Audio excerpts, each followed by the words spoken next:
Okay, coming to the line now, the Modern Classics, the multi-class race here. All sorts of makes, machines, all in there, at least 10 years old, all of these machines.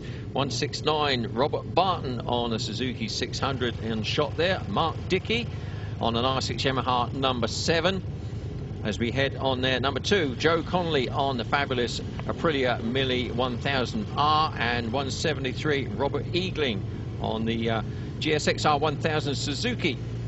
So as we say, all sorts of machines here. These bikes out there doing what they should be, not locked away in museums. They're out on circuit being raced hard by these riders. So fantastic to see some of these glorious machines there from back in the day of super bikes and super sport. All configurations going into there. 21 heading in. There was Stuart Bayliss on one of those Aprilia Milles. But you can see some familiar machines going through there. Some of the old Shrad type Suzukis with the very huge looking tailpieces compared to today's modern machines, but fantastic bikes nonetheless. So for the first time they head round, having gone round Spitfires, they head off towards the S's. Round turn 4 into turn 5, the S's, and up to Brooklands Hairpin as they head back down towards us. It is bike number 10, Matt Lobb on a Suzuki GSXR 1000, riding in the mega bike class, who is heading up things. Back down they come towards the Honda curve around this 1.5 mile circuit here at Pembrey for the first time.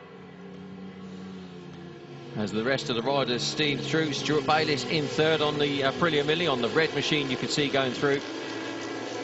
Here they go round Honda curve and across the line for the first time. Down the Park Straight into Hatchett's Hairpin they go. Number 2, Joe Connolly had a good start on the Aprilia. Not such a good start for Mark Dickey from that front row as we saw on the R6, now having to pick his way through.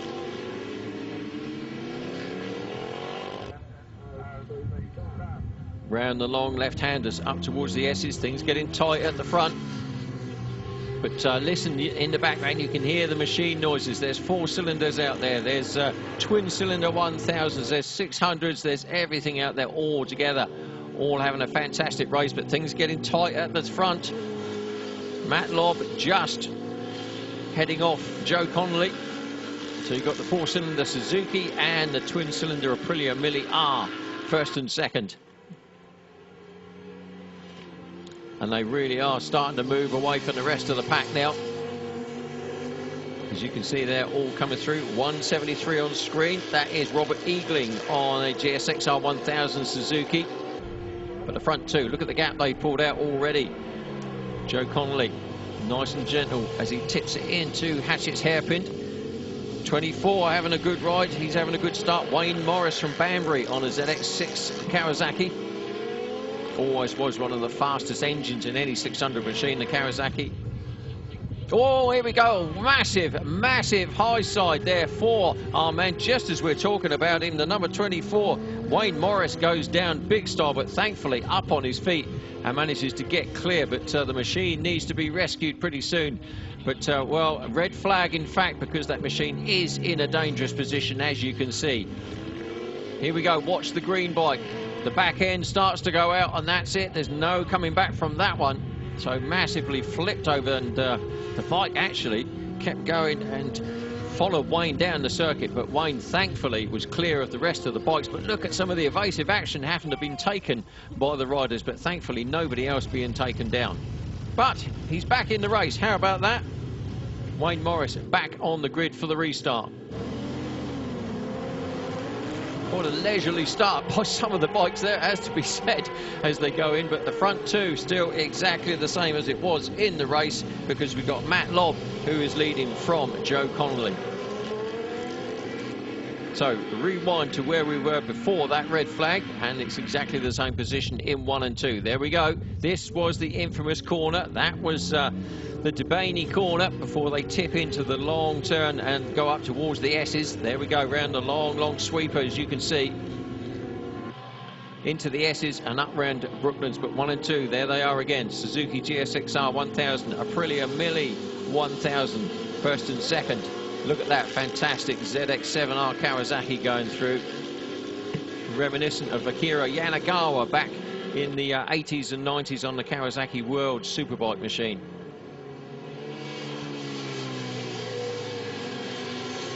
So these machines, as you say, all 10 years old at least, don't forget, as they head across the line one more time. But the front starting to stretch out.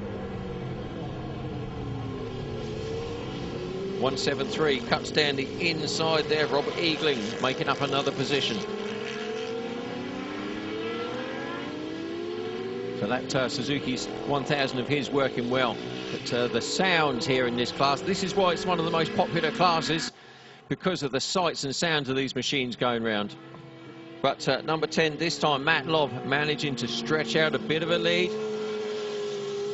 In fact, it looks as though he's got an old Akira Yanagawa helmet, in fact, on there as well, as we were talking about the Japanese legend. But the rest of the riders steaming through. Plenty of our rookies out there gaining experience and having some fun as well riding these bikes. That's what it's all about in this class. But don't tell that to these boys, because they're serious about the racing. They're pushing very hard. Mark Dickey on the R6, number 7, under a lot of pressure as he crosses the line. Here they go, braking hard into this Hatchett's hairpin, probably the slowest turn on the whole circuit. There he is, Mark Dickey on the R6, sweeping round Spitfires before he tips into Debaney. There he goes, and then lines himself up for the long squirt up towards the S's.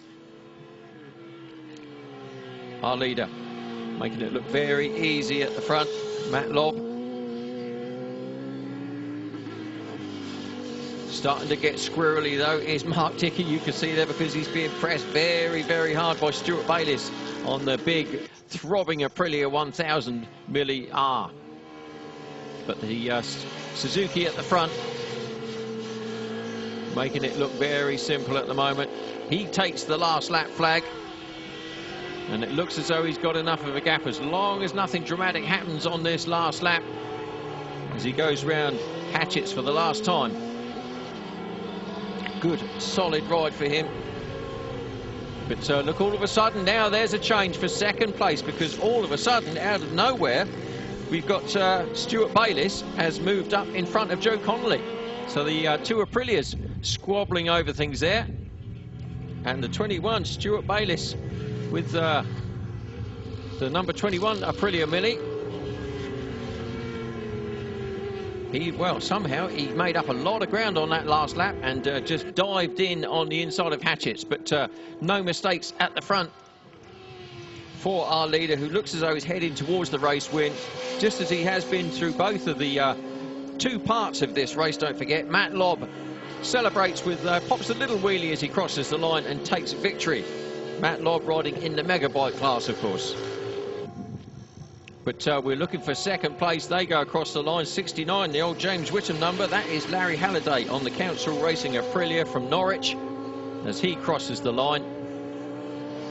So all the bikes and all the classes coming in, but a clear winner at the front. There he is, right on cue, riding on the Suzuki 1000. Number 10, Matt Lobb. So as the results come up in all the different classes will be calculated. As we said, many, many classes out there in the race to cater for all the different machines. There is the Aprilia of Stuart Bayliss. So here we go. It was Matt Lobb who won the Megabike class, the Multi-Twins won by Joe Connolly, Superbike by Stuart Bayliss, and Super Sport by Mark Dickey.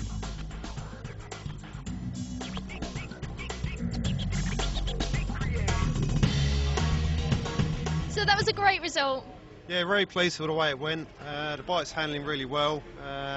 You know, spent a lot of time and effort yesterday getting the suspension set up nicely. Got some good lap times in. For tomorrow, going to put some fresh tyres on and hopefully go a bit quicker. Thank you.